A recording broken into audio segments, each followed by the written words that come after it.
this afternoon, depending on where you are joining us from. Thank you so much.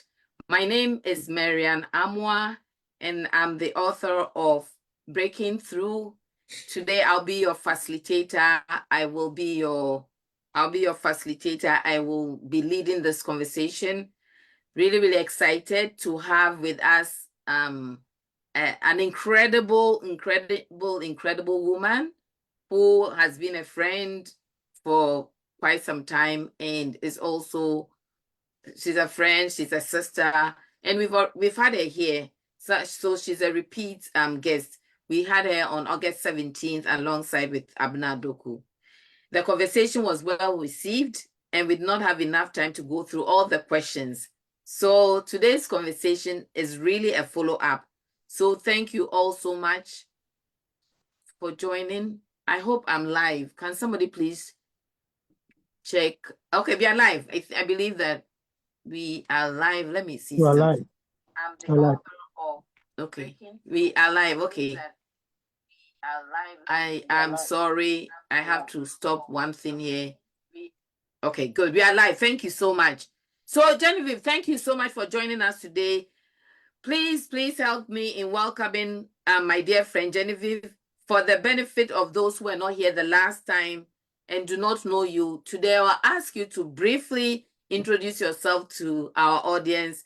Please don't go deep into our conversation as an entrepreneur because I have a number of questions that I'm going to ask you. So just some fun facts, mention your business, your title, and then we will actually get into the meat of the conversation. Thank you. Okay, thank you, Marian, for inviting me again to this meeting, and I'm grateful. And so my name is Genevieve, and I'm originally from Ghana, and I've been here here in the United States. I've been here for almost 25 years. So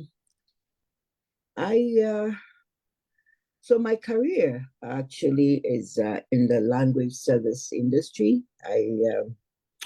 I work as an interpreter, translator, a language consultant, and then also I manage a language service company, an agency. We work with the name of the agency is African Language Consultants. And we work with all African languages from Ari to Zulu, and 2,000 languages plus in between. We provide language-related services to our clients across the United States and, beyond. Very, very, very good. I know you've already started speaking about from A to Z. What is the A language? The A language is Ari. Ari is Aari. And it's a language spoken in Ethiopia, in Horn of Africa. Yeah. Very, very good. Okay, so you've started introducing the business. Thank you for doing that. Let's now talk a little bit more about the business. What makes it unique? Introduce the business to all of us. What makes it unique, and why do you think that immigrants are best suited, or not only immigrants, but yes, as an immigrant, that is a side gig I could have it as a full-time gig. So if you can talk a little bit about that, that would be great. Okay, so as I mentioned earlier, it's African Language Consultants, and we are a language service provider, an LSP. We provide language services, primarily interpreting, translation, transcription, language instructions, language testing, and some other services and languages. And we focus on African languages. That is the languages that are spoken in languages and dialects that are spoken in Africa. And also, we also work with, some Western languages and the languages spoken in the Caribbean area. Patois, Jamaican Patois, Haitian Creole. Okay. Now, so it means that we are a resource for our clients who are the U.S. court system. We have, attorneys' offices. We have healthcare clients from the healthcare system, hospitals.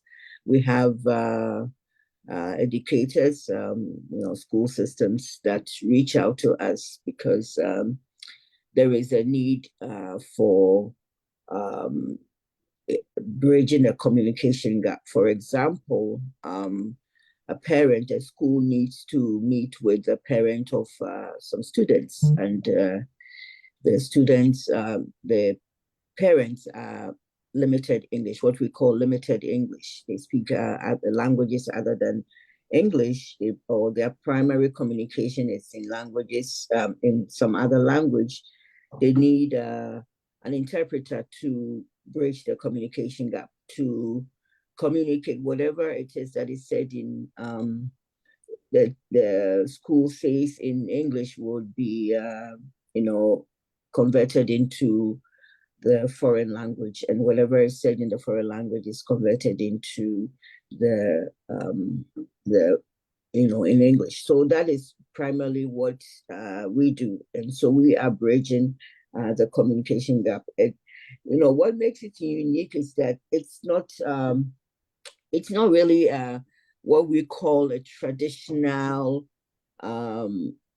career or traditional jobs. Most of us, we come to America, and we in Africa we know only about our traditional jobs, and so it's not something that we would look at. But what makes it unique is the fact that you use the knowledge that you already have. I mean, I work with a language that I speak every day, and and I work with it in a professional setting, and I'm getting paid, or anybody who's an interpreter would be paid for the languages that he or she speaks every day. Okay, so we turn in the language that we have into an asset. Okay, and so that is one of the uniqueness, and of the business. Okay, and as an immigrant coming here with what I already have, which are my languages, and which are what most of us have. We grew up in countries, or we were born or grew up in countries other than the United States, and we have our native languages, and we are educated in English. So it means that we already come with some assets, and we make use of what we have, and to put food on our table, and also to develop into a career. So that is some uniqueness about this profession, and also this company. We work, like I said, we work with all African languages, and so we leverage the languages that we have. I mean, we are blessed to have so many languages and diversity in Africa, so we are able to leverage this and turn it into a business. I love that. So, not a traditional job, not a traditional career path. That is fantastic. And then you said that you are paid. I'm echoing. You said that we are paid for a language that you speak every day. That is really incredible. Okay, so my other question is, what inspired you to become an entrepreneur? Why did you decide to become an interpreter? Okay. I mean, well, as I said previously in the last meeting, I grew up around women who were entrepreneurs, primarily my mom and my grandma, and so and then so I learned to be an entrepreneur, even though at that time, I mean, I didn't know that these women were entrepreneurs, okay? They basically had to put food on the table, and so they did things that my mom was a nurse, a registered nurse, but she loved just doing things that, you know, for over 40 years, she produced plantain chips. And I mean, now that it's a common thing, it wasn't common at that time. So she was doing that, you know, extra. As to why I became an interpreter, I mean, I studied languages in school. I've always loved languages. And I remember those days that, you know, we had in Ghana, we had this Parlez-vous français, you know, on TV. And, you know, somehow I got an interest in that. And so I studied French and continued on to college, and where I was, I don't know, I guess it's an inspiration now. I was inspired to choose an African language, Swahili, which was being offered at the University of Ghana.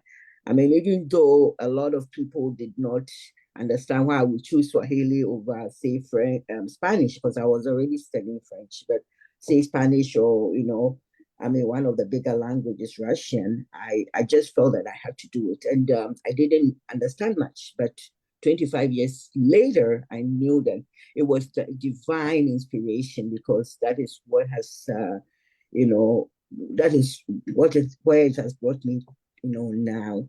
And, you know, so obviously when I discovered, I came to America, and I did a few things. And then I discovered that languages was a big thing in America. I mean, why not? I tend to, and then I knew that, I mean, but I didn't even know that our African languages was also big, but I found out. And then obviously I decided that, okay, you know, I need to just jump into it. And when I started and I discovered a lot more, I decided that I have to give it a shot and do the best that I can.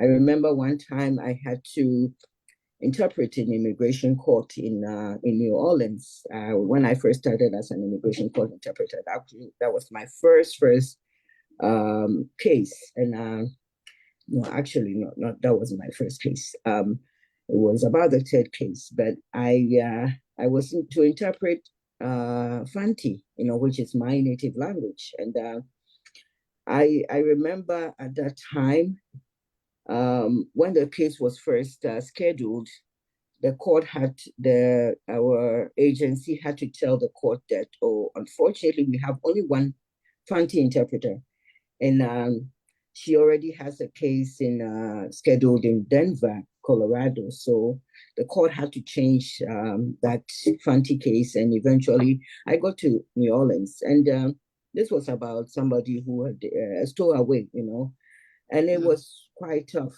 But at the end of it, the judge was asking me, where did you learn this language? And I was intrigued, because this is a language that I mean, I grew up speaking, and, you know, the language that I probably most fluent in, you know. And so it's like, okay, I mean, really, I'm important. I mean, I was the only one who could apparently, you know, interpret that anyway. So it just you know, with all that, I decided that no, I have to do more with this. And that is, you know, I gradually, we did some research, then worked hard, and, you know, where I am now, where I have my own agency. Great, great, great. I was just smiling to myself when you said the judge asked you, where did you learn this language from? Yeah. And this is your everyday language, Every and you're language, yeah. speaking and being paid for that, which is great. Which languages are you fluent in? And just tell us a little story. I'm saying a little story, but I heard you say that you speak Fanti. Right. The judge was asking you, where did you learn that language? You should have said this is a very rare language. You learned it. Just kidding. But you speak Fanti. Fanti is a Ghanaian language. For those who will be watching us later, just to know. What language did you speak, and how did you so just give me your journey. Parents Fanti, I learned Fanti at home. I did this. Just your transition or your growth. Let's say that.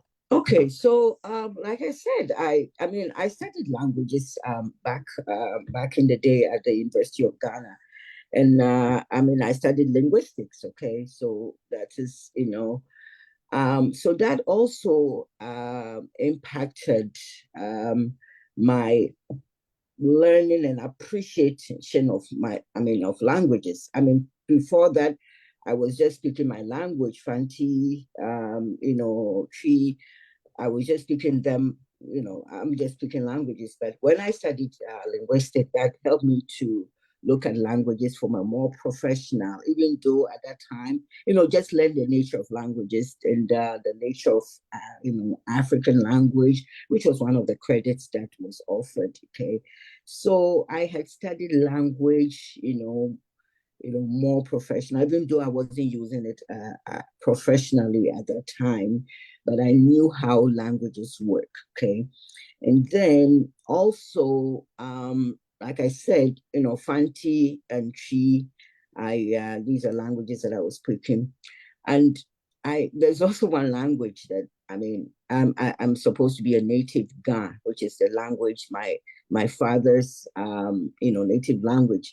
But I wasn't fluent in that.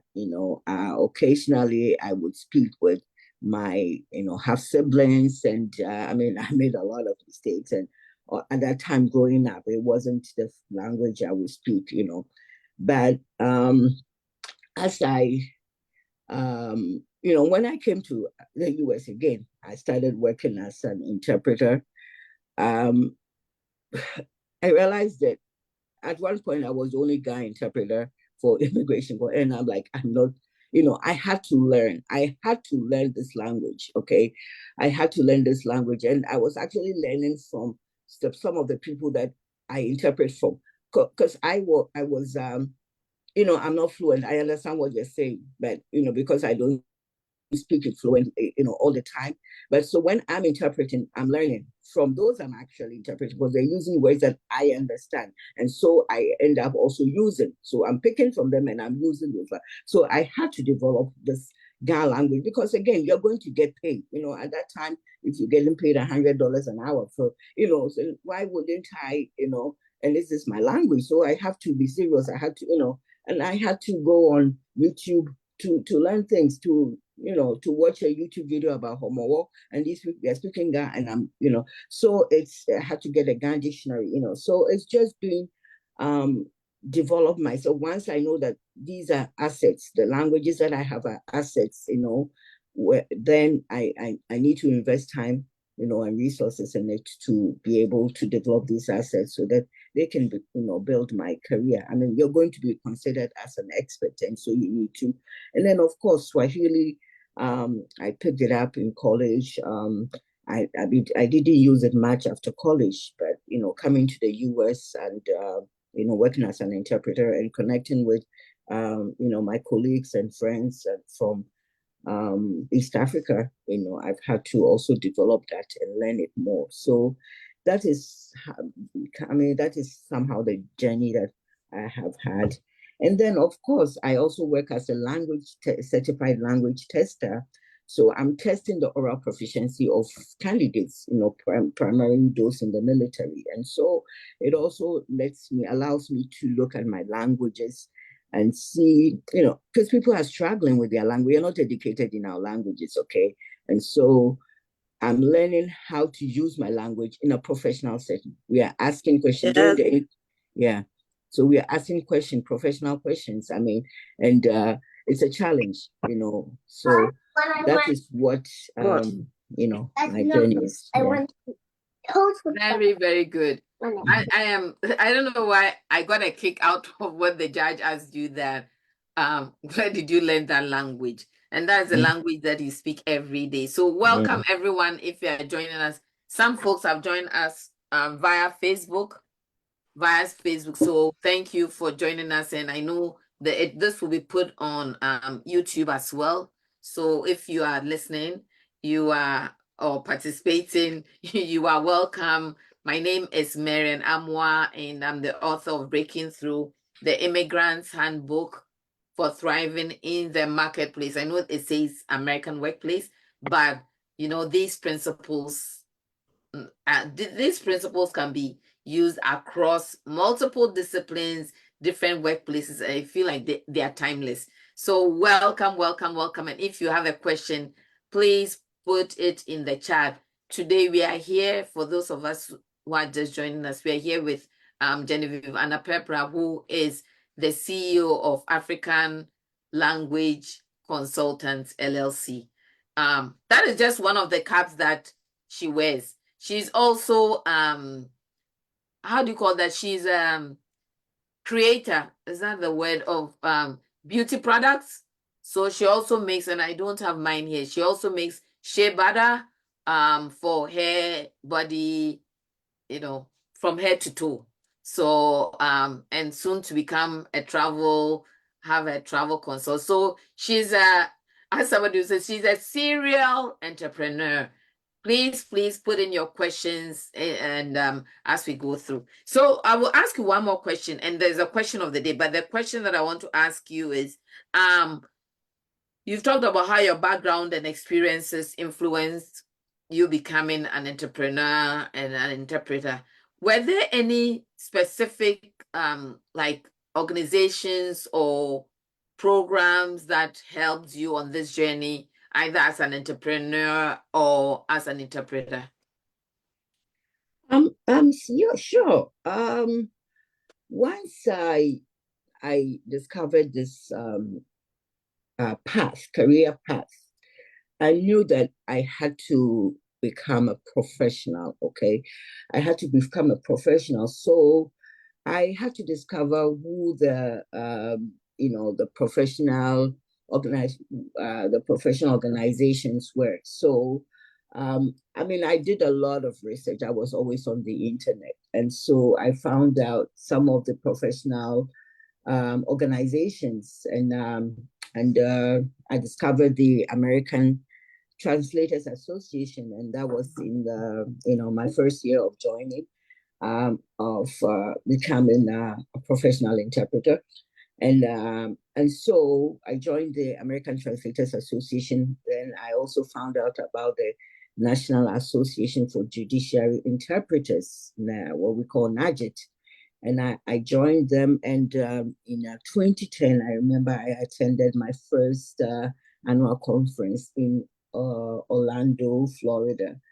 And also I joined our local community organizations in our African community organizations, because that is where I was going to get my resources. Okay, so I became very active in the community, and I found out about Chamber of Commerce's, and I joined the Chamber of Commerce, and just to sell myself and let people know what I do, and just be in a professional setting. So these are some of the organizations that help me right from the beginning. And I continue to explore more and learn more about organizations. So these professional organizations and our local communities too are a very great resource, because that is where you're going to get the interpreters or the people who speak African languages. Very, very good. Very, very good. Very, very good. Okay. So I heard American Translators Association, National Association for Judiciary Interpreters, and then the local organization. So that is fantastic. Okay. So there is a question of the day, and I'm going to speak French. La question du jour. La question du jour, oui. There's a question of the day, and the question is, I'm an immigrant. How can I be a translator or interpreter? What should I do? I mean, when you said you interpreted in Ghana and it was $100 for an hour, I'm like, ooh, that was like, ooh, an moment. I speak Ghana, I can go and interpret and get 100. Who wouldn't want that? So can you just walk us through the steps? I have a couple of questions. What formal education or training is typically required for those who want to become entrepreneurs? Okay, so first of all, I mean, you should, to become an entrepreneur, an interpreter, okay, you need to have a relatively high level of formal education, okay.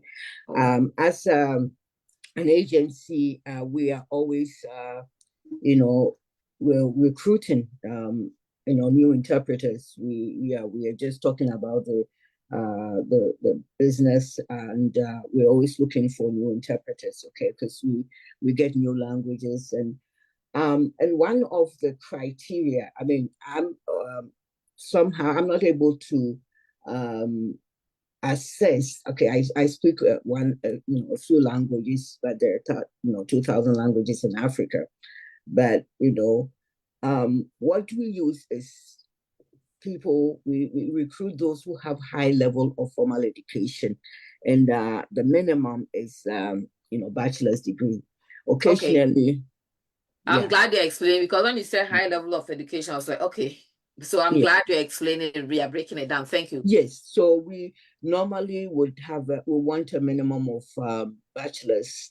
Occasionally, we work with those who have associate level, degree. Okay, but again, the professionalism of the person will be determined by what the person does, and how many years of experience.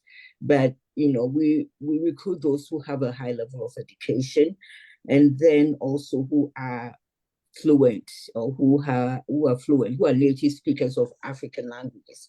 So you should, I mean, to get started, an interpreter has to be bilingual, or multilingual. Okay, I mean, that alone doesn't make one an interpreter, but that is the starting point. Okay, you have another language in addition to English. Okay, and you are Okay. fluent in that Yes. language. Mm-hmm. Yes. So I want us to break it down to the lowest common denominator. So when you say bilingual, you mean English and something else? Yes. Because I can be bilingual with maybe French and Twi, which is a Ghanaian language. So when you Mhm. mean, in this instance, you mean English plus. Yes, so we mean English because the most of the service providers here in the United States are English, okay, and so we need English, and so you have to be fluent in English. So when I'm talking to the prospective interpreter, I'm assessing the person's English, okay, and I mean, if you tell me that you are fluent in your native language, that is a plus, okay. Some people, they tell you that, okay, well, they don't speak their language, they speak their language, but they don't think that they can, use it. So that's fine. But you are a native speaker of a language and you're fluent. I'm going to assess by listening to you and how you speak English, okay? And so, and that is one. I mean, I would say that in very rare situations where you have very rare languages, we have what you call relay interpreting. That happens, and especially for, this it usually happens in the with the languages, Latin, or well, in Latin America has some languages, these are traditional languages spoken in Latin America. And I mean, not everybody speaks Spanish because not everybody is educated, and especially the old folks. So they have situations where there is a relay interpreter, okay? The person is speaking a language, one of the native languages spoken in in Latin America, and a grandparent, who's gone to the hospital and that speaks only that language, doesn't speak Spanish. So there's going to be a middle interpreter, okay? So that interpreter, that person is going to be speaking that Aztec language, and another person who speaks Spanish, and that Aztec language will somebody will interpret it from Aztec to Spanish, and then somebody will now interpret it from Spanish to English. So there is it doesn't happen all the time, but in very rare situations, where in our culture where somebody is fluent in French, okay, because the person comes from a francophone speaking country, and then speaks a very rare African language, but doesn't speak enough English. We may have a Oh, situation where there is an, yeah, do you understand? okay, okay, So these are okay. some rare, but it doesn't happen but all the time. But in our case, we usually would go for somebody who speaks English very well, even if the person is from Francophone Africa. The person would have to be very fluent in English to be able to be an interpreter. Yeah. And I mean, the high level of education is important because, for example, if you go to court, a judge, we have a new interpreter. The judge has never worked with the interpreter, so the judge will do what you call a voir dire. And this is a set of questions the judge is going to ask to determine how competent that person is to interpret, okay, to make sure that the witness has, or the limited English speaker has equal access to justice, okay? So the judge is going to ask you questions. So assuming that you are a new interpreter, you don't have much experience as an interpreter, your high level of education and the fact that you are fluent your native language will give the judge some assurance that this is a person who can, so you would introduce yourself as somebody, you have your master's or your doctorate, or you are a professor in this university, and you're a native speaker of this language, this is where you grow up. So that immediately the judge, would have some assurance that, okay, you're professional enough to be able to, yeah. So this is very important. That's why we insist on having a high level of formal education. Yeah, Okay. yeah. So the relay, I will come to the relay was very, very fascinating. So I can speak, let's say, so I hope people got it, those online. I hope if you got it, please give us a thumbs up because I had to track very well to understand what you're saying. Definitely when we are talking about the bilingual, you should have the English, but there can be rare instances someone doesn't have the English, but might speak two languages, like a rare language in, let's say, Ghana or Nigeria. So the person would translate that language, interpret it into Twi or something, and then somebody else would interpret it into English, right? That's a really right. Yes, Yes. that is a really interpreted. Okay. Yeah, so we Yeah. have a situation So that happens. for those of you who don't know, Genevieve actually introduced me into interpreting. So I did telephonic interpreting for a little bit, a number of years. And once I had to, the person was deaf. And so there was a sign language present with the person. So they would sign, and the sign language person would tell me in English, and then I'll translate it into Twi to the person's relative, and then back to me in Twi, I translated to English. So I didn't even know it was called relay. That's a very, very good point. Now, you said something about the high level of education. And I'm having two questions in mind. The one is, I want a side gig. I'm a lawyer from Ghana or from Nigeria or from somewhere, and I want to do judiciary interpretation. Being a lawyer gives me a leg up, right? If it's something That's that I want correct. to Yeah, do. that's correct. Yeah. Okay, so that's correct. But even if I'm not a lawyer, are there resources that can prepare me to be a judiciary or what is a judiciary interpreter or translator? Yes, I mean, most of us. I mean, I never worked in anywhere near law actually. But I work as a court interpreter. So there are training programs that teach you how to become a court interpreter. And then, of course, you learn about terminology. Okay, you learn about terminology, legal terminology that you would be using. There are glossaries, and then, of course, you learn how to, interpret those terminologies. I mean, in your local languages. Today we have dictionaries in a lot of African languages, in fact, like legal dictionary.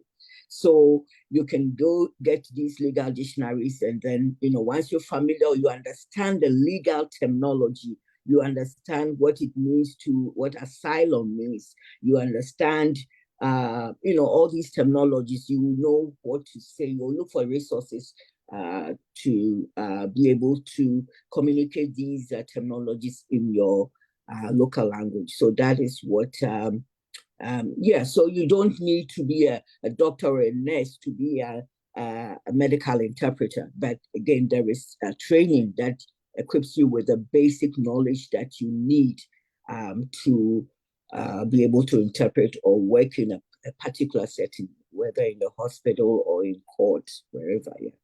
Okay. Very, very good. I don't know whether there are any questions. I will check the chat. I think there's one comment. Okay, somebody said, good question. Very good. About the question of the day, how do I become an interpreter? Are there any areas that you would suggest for if I'm starting out, I want to be an interpreter? You've talked about the judiciary, you talked about the medical, but which are the easier hanging fruits that folks can start, as their starting point to be an interpreter? Okay. And I have another Yeah. question. So, like I said, we are always recruiting new interpreters. Okay. Ideally, we have what you call community interpreting. Okay. So, interpreting for, social services, interpreting in a hospital, any interpretive setting can be very, intense. Okay. Or it can be, but like interpreting in a school, these are much, they are less, they could be less intense, okay, than interpreting in court, okay. So if we want you to interpret in court, we usually will see if you have some experience. But again, we are working with rare languages. So you have, sometimes we find we have a language where, there is no professional interpreter. So we train, so we recruit somebody and the person is going to interpret first time is going to be in court, okay? And it can be, but we give the person training. Again, we look at the background of the person, how professional the person is, okay? So if the person is already a professional in another industry, another career, that gives us the confidence that this person can do the job, okay? So when we are and when I am talking, okay, a new interpreter, and I'm talking, I kind of, able to decide whether this person can do it or cannot do it, okay? And so usually the community, with a social worker, a school may be less intense than being in court or doing what you call a legal deposition. Yesterday we had a request for a language, Lusigu, or otherwise also known as Lumasaba. This is a language spoken in Uganda. And we got it for 3 weeks. We're looking for somebody, who speaks that language. I mean, of course, we know there are no professional interpreters. So we're looking for somebody who speaks that language at least. And well, eventually we asked one of our Ugandan interpreters, and somebody, one of them referred us to this person who is a college professor in sociology, and she's going to interpret a deposition, and we know how intense a deposition can be, but unfortunately, so we did a training. We gave all the materials and the videos to watch, and then I did a Zoom with it, and but at least this person is is an, well, I wouldn't say elderly, but this person has a lot of experience as a college professor. And so we did a training and she went. And I mean, I knew, I let her know that it could be intense, And it lasted for 6 hours. It lasted for 6 hours. That was yesterday. And she called me. And well, because she's doing a very rare language and also because of her background, we had to ask the client for more, to pay her, a little more than, we would pay, and it was 6 hours. So she called, later she calls me and she's like, wow, she didn't know that it was going to be, it was so intense. It was this, that, and, but she thanked me for that experience that she had. So it's just who we have and what is needed, but there's some, of course, there's some cases if we don't get anybody, or I don't think that that person is going to do a good job. Yeah, we can decline the case, or the client may reschedule so we can find somebody later. Yeah, that is what happens. Wow. Okay. So I'm looking at the time. We have just about 15 minutes because we might end earlier today. So I'm going to come to I want you to give us a step-by-step approach. I'm an immigrant. I speak maybe Igbo, I speak Yoruba. I want you to give us the step-by-step. I know we have started, but hold on. You have said that high level of education, training yourself, YouTube and all that. But let me ask you a quick question, then we'll come back to that. My question is, and I'm asking for a friend, what is the difference between interpretation and translation? Okay, so actually, that is one of the things I was just going to talk about. Oh, okay. Okay, I was just going to talk about that. Okay, so it is let me just going to talk about that. Okay, so the first thing actually, when you want to become an interpreter, is to know the difference between an interpreter and a translator. Okay, and this is a mistake that I mean, for those who are not in the profession, it's excusable. But once you become you become an interpreter, you have a career in the language service industry, you cannot make that mistake. So an interpreter works with spoken language, and a translator works with written language. Okay, I see. So an interpreter converts a message, a spoken message, from a source language to a target language. So in the court, the judge is saying, "Sir, when did you come to America?" In the immigration court. And then it is spoken, the judge speaks English. And then the interpreter converts that spoken message from English to, let's say, Swahili. And so English is a source language, and Swahili is a target language.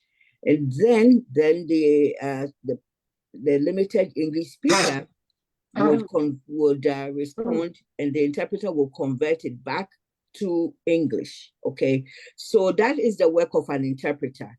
Now, if a message is a written message, okay, it is the work of a translator who translates a document from English to, say, French. Okay, that is the work of a translator. So they're basically doing the same thing, bridging the communication gap.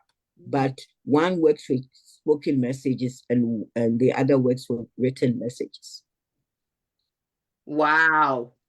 Okay. I didn't know that.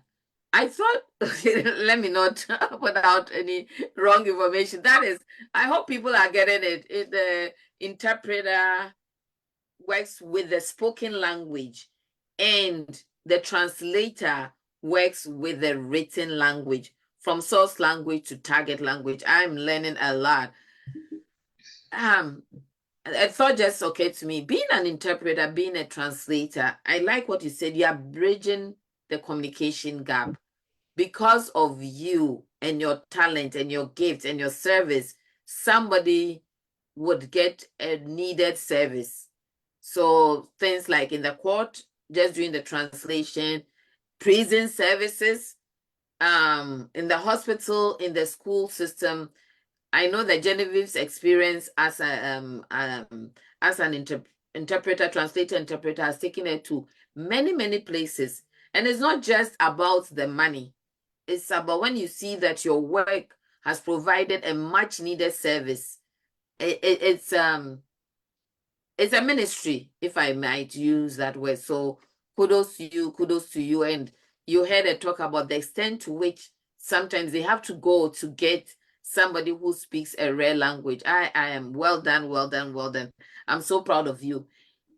All these series, breaking through series, are to support you, to support myself in our journeys here as an immigrant, or even as a young professional, middle level professional, mid management, in our journeys. And I'm hoping that these conversations will empower you And also to open our eyes that it's not just about the traditional, and Genevieve said at the very top, it's not about the traditional jobs, doctor, engineer, lawyer. Can you imagine being paid for the language that you speak every day? A language that you probably didn't learn. You didn't learn, it was a language that was spoken at home. And of course, when you become a translator, you pick up the professional aspects to it. So thank you for the work you do. Okay, so back to the step by step. And the last 5 minutes that we have, you can step by step approach. I want to be a translator or interpreter. Maybe I might not want to do it full time for now. How do I start? What do I do? And people will be happy I asked this question for them. Yeah, so yeah, thank you, Marion. I think this is very key, okay? And I'm going to look at the project from a couple of angles, okay? So I mean, I'm glad that you asked that question about the difference between an interpreter and a translator, because that is one thing that I put down, okay? So we don't make that difference. You know what you're going in for, whether you're an interpreter or you want to be a translator. And then you also have to examine your motivation, okay? Why do you want to become an interpreter? Because if it's to make money, I mean, when I'm interviewing a new interpreter, somebody refers somebody I'm interpreting, and if the first question the person asks me, how much am I going to get paid for this job? I immediately, I'm like, wait a minute. You don't even know what you're going to do. I see that you're not interested. You don't really, and so I'm like, okay, then I don't go in for you, because this is a person who can wake up in the morning and then decide that I don't feel like going, and you are here and the court calls you and the interpreter is not there and you're going crazy. Okay. So I mean, you have to examine your motivation. Maybe if you're a UN interpreter, UN conference interpreter, or the languages that are big, or you might end up interpreting in the defense, military community, then you might be making, some money, quite a bit of money. But so you have to examine your motivation, okay? Because it requires a lot of hard work. And then you also have to see your languages as African languages as an asset, and appreciate the opportunities that they could present, and be open minded. Okay. Now to start, I'm sorry if you hear me calling her Kwansmas, because I have somebody wrote that money being a motivation is not too bad. Oh, sure. You're going to definitely, we we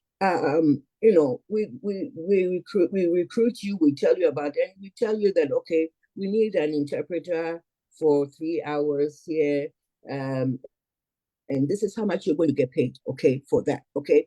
And yeah, depending on what you do, it might be a lot for you or it might be less. Okay. We have a doctor who is a surgeon, I mean, of course, you know what surgeons make, but this person is an interpreter too. Why? Because, just the interest, we happened to meet somewhere, and I was talking about what I do, and he was kind of curious, okay, and decided that, okay, well, I would like to try. So he tried once in court, and he likes it, So he's still a surgeon, but from every now and then, we want to get away from the ER and do something. And, he's learning about what happens in America, what happens to, families. It's just an education for it. So for him, it's not as much as what he makes as a surgeon, but it's just the experience that, so you have to know what your motivation is, okay? Of course, he gets paid. We give him something for what he's doing, okay?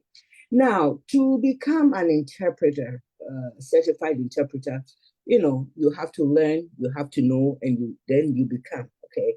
So you have to conduct research and educate yourself about the language service industry, in general in the US, and the key players involved, okay?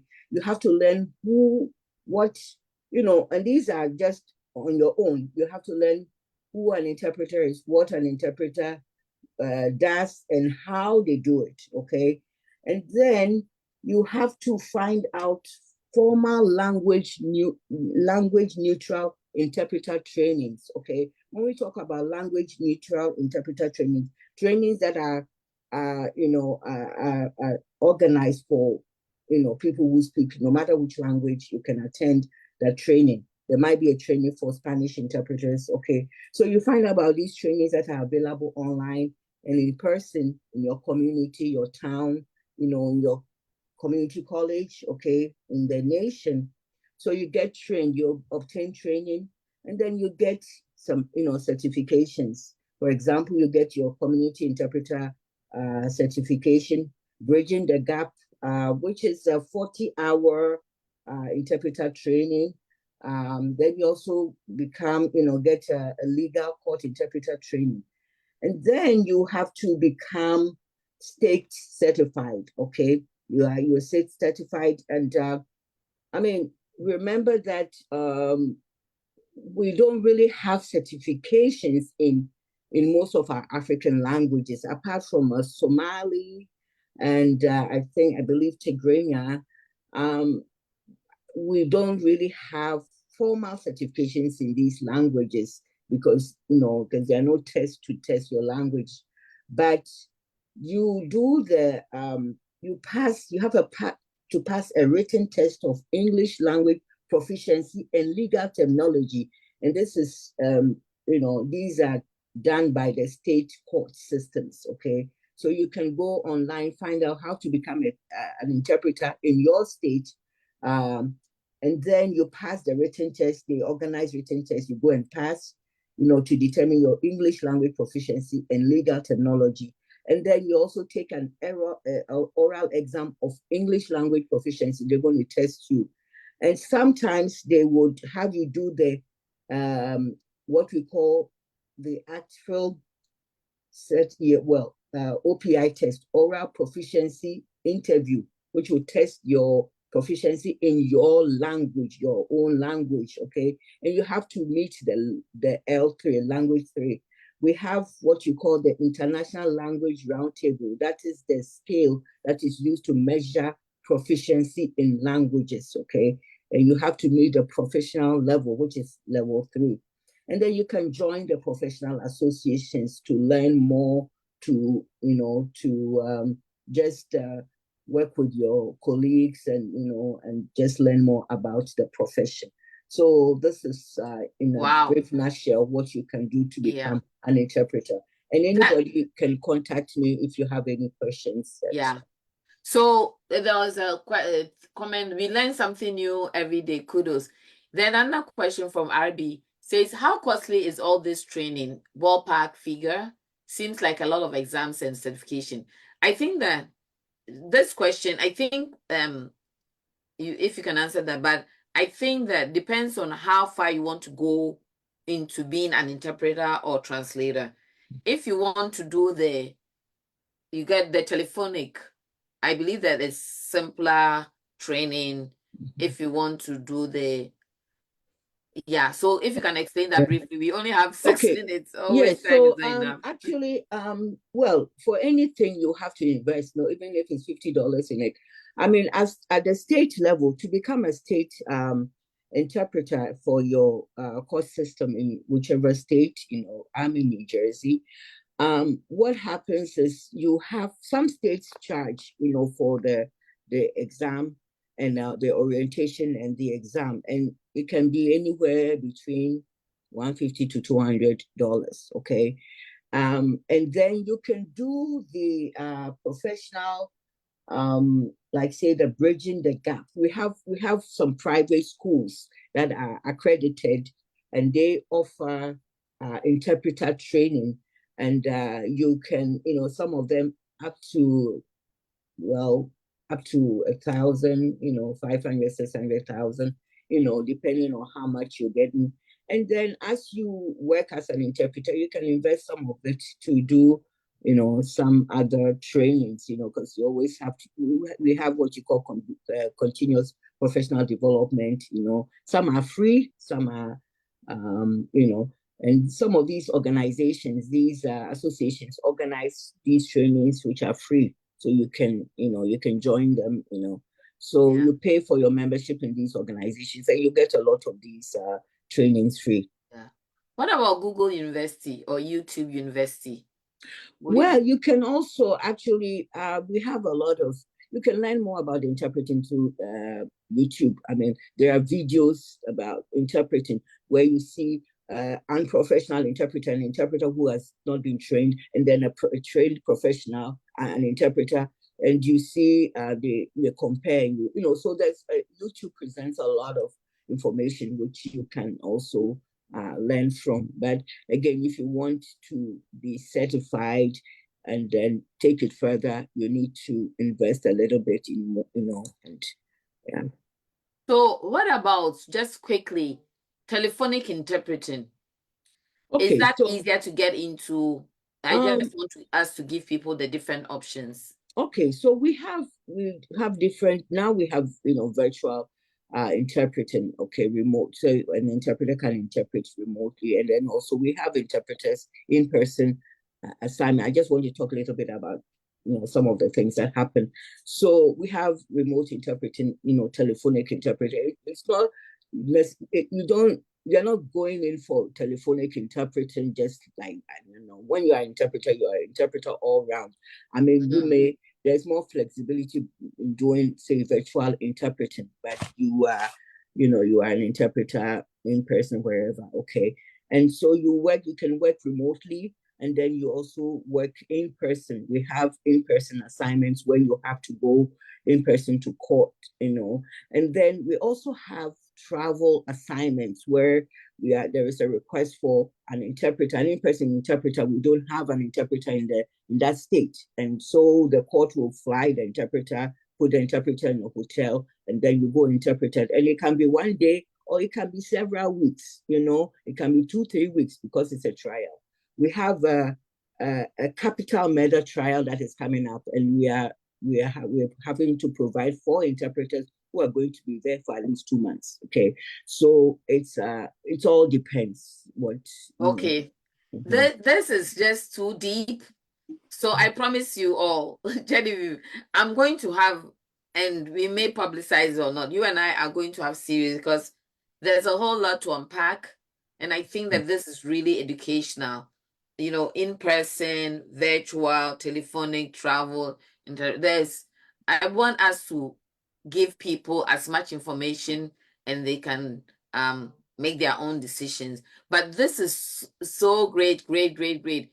There's a question. Just a quickly, you can put my information there. Exactly. And anybody who wants to learn more can contact me. And so then what do you want me to put there? Is it your phone number? My phone number. You can put my phone number and my email address. Okay. Okay. My email address is, you can email info@africanlanguageconsultants.com. info@africanlanguageconsultants.com. African language consultants is one S. It has an S. Yeah. Or you can also do Genevieve at africanlanguageconsultants.com. So info at African Language Consultants.com. That has gone. Or the other one is Genevieve, my first yes, yeah. And then you can also go to our website, www.africanlanguageconsultants.com, to learn more about us.